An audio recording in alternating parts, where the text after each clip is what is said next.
If you'll do rich people stuff, you get to be rich people. If you do poor people stuff, you're going to be poor people.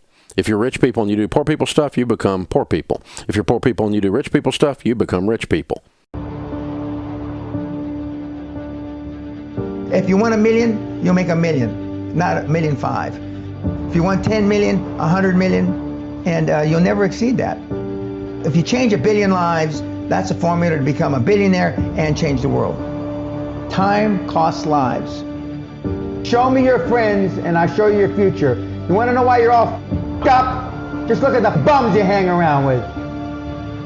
I do what you don't want to do, that you know that you got to do to be where you want to be. My father was the head of education, PhD, all that stuff. I go home and ask him, said, why don't we learn about money in school? And he looked at me and says, because the government doesn't let us teach that subject. The government tells us what we can teach and what we can't teach. And I thought that was strange. And I said, but aren't we going to school to learn about money? He says, no, your job is to get a job. I said, but you get a job to earn money. He goes, no, you're supposed to just get a job. I went, no. Isn't the purpose of a job to earn money? He goes, you're correct. I said, so why don't I just learn about money? I can skip the job part, you know. A man starts his working career in his 20s, often earlier. He's fortunate in that he lives in the free world.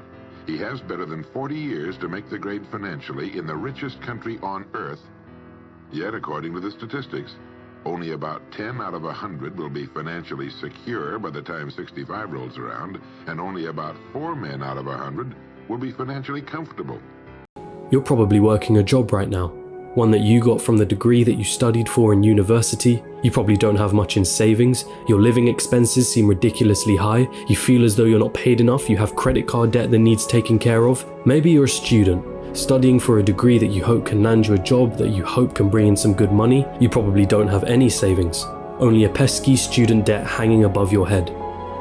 Wealth? Getting rich? That all seems like a distant dream.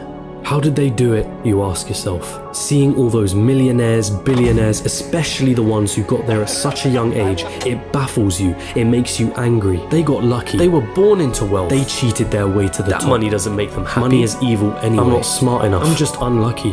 What's the difference? The difference is an entrepreneur must know about money, or they're no longer entrepreneurs.